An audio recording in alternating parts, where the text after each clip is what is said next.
Hello, my dear YouTube family. Welcome to Vandan's World. తీసుకువెళ్ళి గంగా నదిలో కలిపాట శివ చైతన్యాన్ని. ఉండేటువంటి రెల్లుగడ్డి ఉంటుంది, శరవణము అంటారు. ఆ రెల్లుగడ్డిలో వదిలేస్తే అప్పుడు సాధారణంగా ఏ దేవుడినైనా దేవుడు అని పిలుస్తాం, కానీ ఈయన సుబ్రహ్మణ్యుడు అని పిలిచారు. అంటే బ్రహ్మణ్య దేవుడు అని అర్థం, అంటే పరబ్రహ్మ అని అర్థం. అంటే బ్రహ్మ విష్ణు మహేశ్వరుడు ముగ్గురు కలిసినటువంటి రూపం. దేవతలకే దేవుడు కనుకనే సుబ్రహ్మణ్యుడు అని అర్థం. ఎప్పుడు కూడా పాటలు తగ్గించి సుఖపెట్టాలి, ఆనంద పెట్టాలని చెప్పి 6 ముఖాలతో 6 మాతృకలకి దగ్గర పాలు తాగారు. అందరినీ కూడా తృప్తిపరిచాడు కనుక ఆయన షణ్ముఖుడయ్యాడు. 6 ముఖాలు కేవలము మాతృకలకు అనుగ్రహించడానికి పరమాత్మ వచ్చాడు. ఆయన షణ్ముఖుడు అయ్యాడు. సుబ్రహ్మణ్యుడిగా పుట్టినటువంటి వాడు షణ్ముఖుడిగా మారాడు. ఆ షణ్ముఖుడిగా మారిన తర్వాత కృత్తికలు పెంచారు కనుక కార్తికేయుడు అయ్యారు. అట్లా ఒక్కొక్క పేరు స్వామికి రావడానికి ప్రధాన కారణం. 6 ముఖాలు ఉన్నాయి కనుక షణ్ముఖుడు అన్నారు, బ్రహ్మణ్య దేవుడు కనుక సుబ్రహ్మణ్యుడు అన్నారు. అట్లా గంగానదిలో కలవడం వల్ల గాంగేయుడు అయ్యాడు, గంగా నందనుడు అయ్యాడు. శరవణం అంటే రెల్లుగడ్డిలో ఆయన జన్మించాడు కనుక శరవణ భవ అన్నారు. శరవణం అంటే రెల్లుగడ్డి, అంటే మనం చెరువుల్లో గట్టు మీద ఉండే గడ్డి ఉంటుంది కదా, తేజస్సుగా ఉంటుంది బాణంలాగా. ఆ రెల్లుగడ్డిలో పుట్టాడు కనుక శరవణుడు అన్నారు. అందుకనే పరమాత్మకు అన్నింటికంటే ఇష్టమైనటువంటి పేరు ఏంటంటే శరవణ భవ. ఎవరైతే 6 సార్లు శరవణ భవ అంటారంటే సర్వమైనటువంటి కోరికలు తీరుస్తారు. ప్రతివాళ్ళు కూడా చిన్నపిల్లలు అలవాటు కూడా నిద్ర వేసిన తర్వాత కాలపుచ్చాలు తీసుకొని స్నానం చేసి సుబ్రహ్మణ్య స్వామి ఫోటో దగ్గర కానీ విగ్రహం దగ్గర కానీ నిలబడి 6 సార్లు శరవణ భవ అనిపించాలి. అనిపిస్తే ఆ రోజు చేసేటువంటి పనులన్నింటిలో కూడా సుబ్రహ్మణ్య స్వామి పరిపూర్ణ అనుగ్రహం ఉంటుంది. పిల్లలంటే స్వామికి చాలా ఇష్టమట, ఎందుకంటే తాను బాల రూపంలో ఉంటాడు కనుక పిల్లలంటే చాలా ఇష్టమట. అటువంటి సుబ్రహ్మణ్య స్వామి ఒకనొక సందర్భంలో అనేకమైనటువంటి ముచ్చట్లు చేశాడు. ఆయన అగ్నిదేవుడిని కూడా పరీక్షించాట. కుక్కి సుబ్రహ్మణ్యం అని ఉంది. ఆ క్షేత్రంలో కూడా పరమాత్మ సర్వరూపంలోనే ఉంటాడు. వృద్ధ సుబ్రహ్మణ్యుడు అని పుట్ట రూపంలో ఉండేటువంటి వారు కనుక జీవుల్ని అనుగ్రహించడానికి, పితృదేవతల యొక్క శాపం ఏదన్నా ఉంటే పోవడానికి, పితృదోషాలు పోవడానికి, సర్పదోషాలు పోవడానికి, అంగారక దోషాలు పోవడానికి సుబ్రహ్మణ్య ఆరాధన చాలా విశేషమైనది. కనుక ప్రతి వాళ్ళు కూడా సుబ్రహ్మణ్య స్వామి ఆరాధన చేయాలి. ఎందుకు చేయాలి సుబ్రహ్మణ్య ఆరాధన అంటే అనేక కారణాలు. ఇందాక చెప్పినట్టుగా సంతానం లేని వాళ్ళు, సంతానం కలిగి పోయేవాళ్ళు, పుట్టిన పిల్లల ఆరోగ్యం లేని వాళ్ళు, అంగవైకల్యం ఉన్నవాళ్ళు, వీళ్ళందరూ కనుక సుబ్రహ్మణ్య ఆరాధన చేస్తే చక్కటి తేజస్సుతో పిల్లలు వృద్ధి అవుతారు. ఇంతేకాకుండా సుబ్రహ్మణ్య స్వామి బ్రహ్మణ్యమూర్తిట. ఎవరైతే సుబ్రహ్మణ్య స్వామి ఆరాధనని చిన్నపిల్లలతో చేయిస్తారో వారికి మేధాశక్తి పెరుగుతుందట, మెమరీ పవర్ పెరుగుతుంది. కనుక విద్యలన్నింటికీ అధిపతి సుబ్రహ్మణ్య స్వామి కనుక అటువంటి సుబ్రహ్మణ్య స్వామి ఆరాధన విశేషంగా పిల్లలు చేయాలి. ఇక పెద్దవాళ్ళు ఎందుకు చేయాలంటే మేధాశక్తి పెరగడానికి, తేజస్సు పెరగడానికి, ఆరోగ్యం పెరగడానికి, ఆయుష్ పెరగడానికి. ఎవరైతే సుబ్రహ్మణ్య స్వామి ఆరాధన చేస్తారో వారికి దీర్ఘమైనటువంటి ఆయుష్ వస్తుందట. ఏదైనా వ్యాధులు ఉంటే వ్యాధులు ఇంకా సుబ్రహ్మణ్య స్వామి ఆరాధనలో విశేషం ఏంటంటే మనకు ఏదైనా భూమి తగాదాలు ఉన్నా, ఏదైనా ఎక్కడైనా కోర్టు కేసులు పడ్డా, ఏదైనా చికాకులున్నా, ఉద్యోగంలో సరిగ్గా మనకి పదోన్నతులు రాకపోయినా సుబ్రహ్మణ్య స్వామి ఆరాధన కనుక షష్ఠి రోజు చేస్తే, ప్రతి మాసంలో శుద్ధ షష్ఠి అంటే ఈ రోజు అంటే అమావాస్య వెళ్ళిపోయిన తర్వాత పాడ్యమి తర్వాత వచ్చేటువంటి 6వ రోజు షష్ఠి రోజు సుబ్రహ్మణ్య స్వామి ఆరాధన చేసి సుబ్రహ్మణ్య స్వామికి అభిషేకం కనుక చేసినట్లయితే, పాలతో అభిషేకం చేసి చలివిడి కనుక నైవేద్యం పెట్టినట్లయితే మన కోరికలు తీరి సర్వ కామనలు తీరుతాయి. దేవాలయం యథార్థమైనటువంటి మాత ఎవరు? పార్వతీదేవి.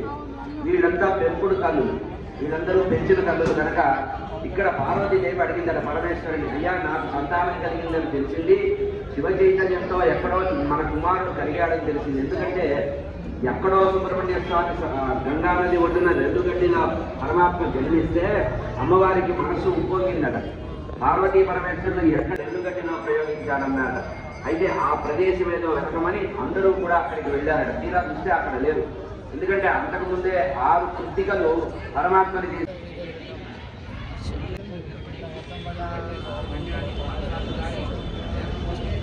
వాళ్ళు పెట్టే ఆహారాన్ని తింటూ అక్కడే పెరుగుతున్నాడు సుబ్రహ్మణ్య స్వామి కుర్చీగల దగ్గర.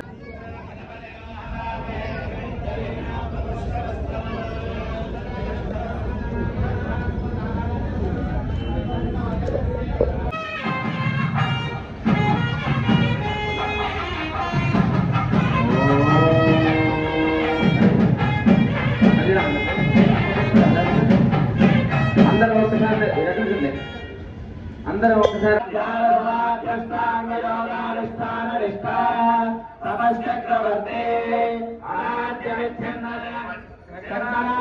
గురు పరంపర ప్రాప్త శతర్షణ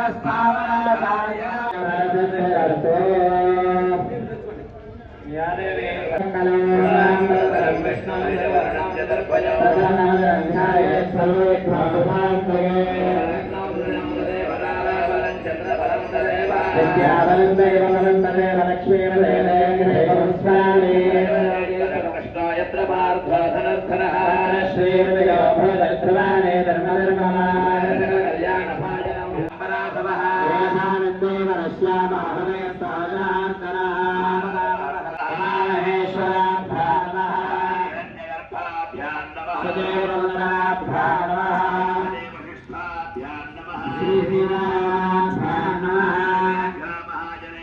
ब्राह्मणेभ्यो नमो नमः।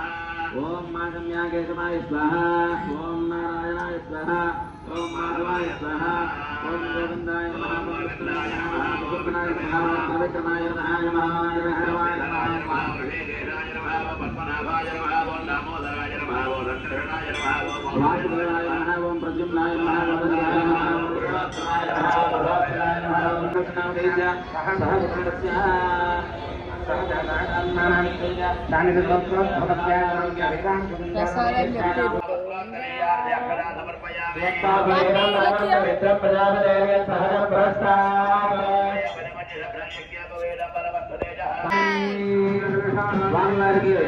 ఇప్పుడు మనందరి తరపున గణపతి పూజ కార్యక్రమం జరుగుతూ ఉంటుంది. దివ్యమైనటువంటి గణపతి పూజని మనందరం గణపతి స్వామికి ఆరాధన చేసుకుంటున్నాము. గణపతికి షోడశోపచార పూజలు గావించుకుంటున్నాము. మనందరి తరపున ఓం గణక కలశారాధన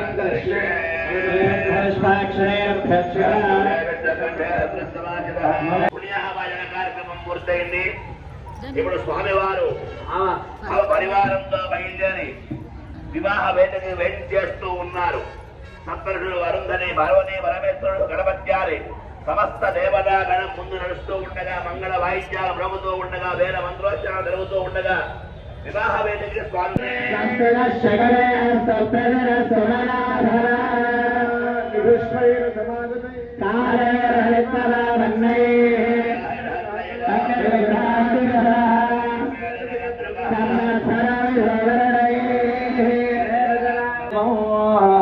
గుహమచల భిదం రుద్ర తేజస్వరూపం సేనాన్యం తారకఘ్నం గజముఖ సహజం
ब्राह्मण हरिहर गुरुचरण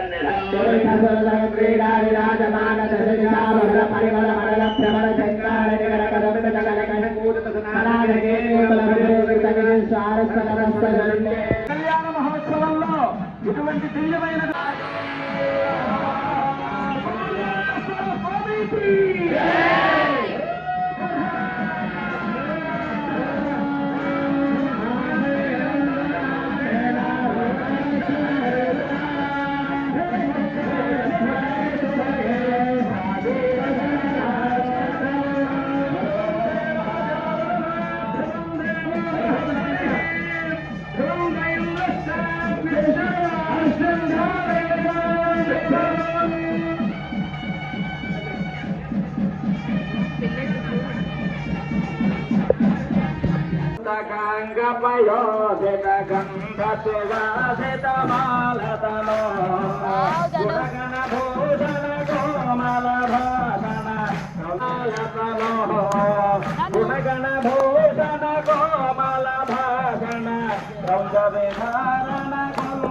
సుబ్రహ్మణ్య స్వామి బర్త్డే సందర్భంగా మనము పుట్టేపల్లిలో ఉన్నాము. సుబ్రహ్మణ్య షష్ఠి, ఇది మార్గశిర మార్గంలో షష్ఠి రోజు వస్తుంది. సో సుబ్రహ్మణ్య కళ్యాణం కూడా మనం వచ్చాము.